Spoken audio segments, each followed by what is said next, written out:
as crianças, elas são os nossos grandes mestres.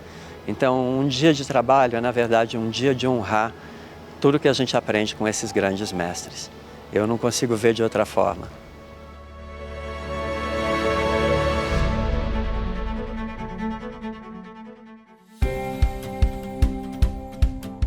Esse projeto começa em 1986, Nova York, no Hospital da Universidade de Colômbia. Eu morava em Nova York porque eu fui estudar teatro musical lá.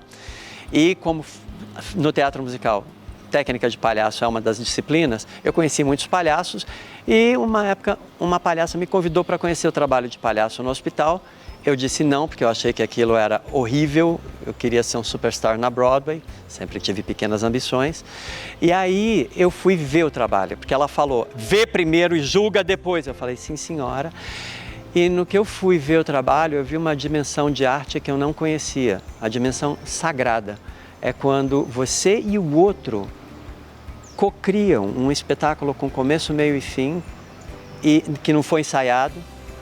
E você coloca o que você tem de melhor a serviço da criança e aquela criança coloca o que ela tem de melhor naquele momento da vida dela. Então, é altamente contagioso. Para mim foi uma revolução na minha cabeça, eu não sabia que isso era possível. Aí eu falei, eu quero fazer mais. Aí meu pai ficou doente, eu vim para o Brasil visitá-lo e falei, quer saber? Eu vou ficar aqui e montar esse programa nos hospitais. E assim eu comecei em 91, setembro de 91, e estou aqui até hoje. Levar e estabelecer uma cultura de alegria. Para nós, a alegria nasce na arte do encontro. Com a criança no hospital, a gente se coloca a serviço daquele encontro, então a gente não vai submeter a criança a uma performance, mas a gente vai co-criar com ela. Então a gente pede a licença para entrar, se ela deixa, a gente começa a diagnosticar, fazer exames e aí ao final a gente vai embora, mais uma semana depois a gente volta. Então tudo é feito em parceria e cumplicidade. E a gente pode chamar de improvisação, eu chamo de co-criar cenas em tempo real com a criança e o artista, e a dupla de artistas. A gente trabalha sempre em dupla, porque tem criança que se relaciona melhor com a figura feminina, outras com a masculina, então a gente procura suprir todos os lados. O trabalho, então, começou em 91, você vê, já são mais de 30 anos, né? A gente está indo para 33 anos de existência. E hoje a ideia está tão disseminada por tantos hospitais pelo Brasil que a gente acabou usando o olhar do palhaço e da criança, que é outro ponto de vista, para fazer algo que todo mundo diz que não se deve fazer, que é nutrir a concorrência. A gente criou uma rede de cooperação onde a gente capacita gratuitamente e troca informações com todas as pessoas e grupos que estão fazendo esse trabalho pelo Brasil. Bom, primeira coisa que a gente aprende com as crianças é cada criança tem seu tempo. Então, e não tem uma fórmula.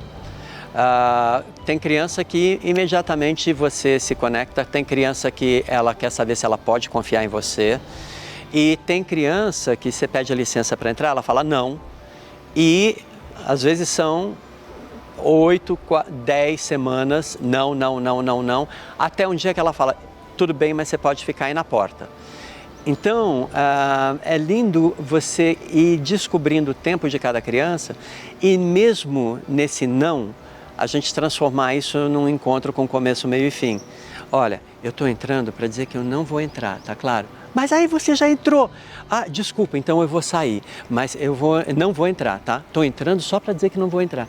Então, o palhaço, ele traz essa bobice que ela coloca também a criança no poder e que isso é muito importante no momento em que ela está fragilizada no hospital, porque o controle sobre a vida e o corpo vai para médico, vai para enfermeira, vai para o auxiliar.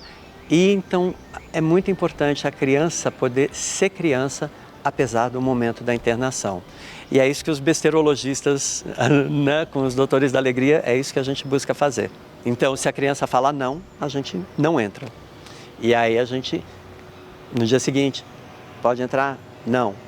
Tá bom. Então, aí um dia a criança fala, vamos. Eu penso que hoje, sabendo que começa a se falar tanto sobre novas formas de aprender, então eu acho que seria muito importante criar condições e instrumentalizar professores para se sentirem à vontade para ousar, para não ter medo de inovar e testar diferentes approaches na relação com as crianças.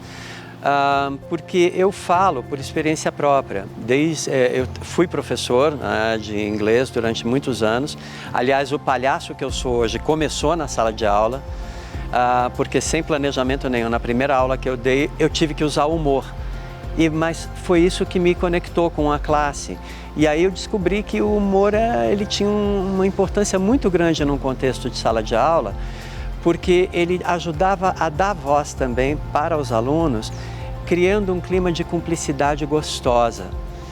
E isso estimula tanto o professor a querer fazer mais e melhor, quanto o aluno no sentido de querer aprender mais e buscar novas formas de aprender, seja com a música, seja com o teatro, seja com os jogos. Tudo aquilo que faz tanto o professor quanto o aluno estarem 100% presentes na sala de aula, no ritual que é a aula, que para mim é como um espetáculo de teatro. Olha, a minha maior motivação ainda são as crianças, porque eu posso estar num dia ruim, mas as crianças, elas muitas vezes, principalmente dependendo do que as leva para o hospital, é algo que afeta uma vida para sempre. Então, eu vejo o que nas crianças? Tanta coragem, tanta vulnerabilidade, e é isso que as torna corajosas, porque elas simplesmente estão ali presentes e vão para o desafio e se abrem para o sofrimento, mas elas querem ficar melhores. Então as crianças trazem tantos exemplos de coragem, de fibra, de entusiasmo, que é inspiração pura. Então esse é assim, até hoje é a minha maior motivação, porque as crianças estão sempre surpreendendo a gente.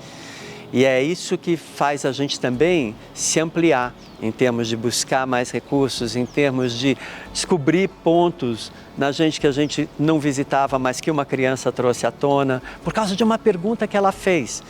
Então, é tão inesperado, é tão imprevisível o trabalho, que ele traz sempre essa sensação de que o que vai acontecer hoje? Não tem um dia após o outro. Um dia igual, não existe um dia igual ao outro.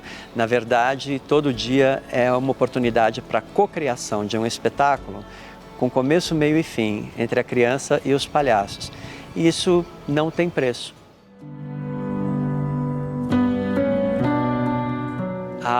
Olha, tem várias, mas para mim a que foi a mais importante, porque foi assim, aquela que me tocou. E eu guardo esse momento comigo até hoje, que foi a da criança que não foi uma criança que nos aceitou logo de início, mas ela foi aceitando, então foi um processo. E um dia, numa interação, ela falou, quando eu estou me divertindo assim, eu não sinto dor. E até hoje, quando eu me lembro desse encontro, esse é um encontro que me emociona. Enquanto a gente se emociona, esse trabalho está vivo dentro da gente. Eu estou muito feliz de estar aqui porque eu estou trabalhando com professores e a minha carreira profissional eu comecei como professor. Os meus alunos favoritos logo foram aqueles que eram os encrenqueiros, porque na primeira vez que um aluno tentou me colocar numa encrenca, por obra e graça do Divino Espírito Santo, eu voltei com uma resposta engraçada. E os alunos riram e nunca mais eu consegui dar uma aula muito linear. A graça sempre fez parte da minha vida. E hoje, né, Doutores da Alegria e tudo mais, um dos grandes desafios é pegar todo esse conhecimento e transformar também, trazer a escola para os doutores, porque é uma escola sobre a vida, sobre a graça de viver, sobre a arte do encontro, que são grandes antídotos para esse momento de transformação que o mundo está vivendo.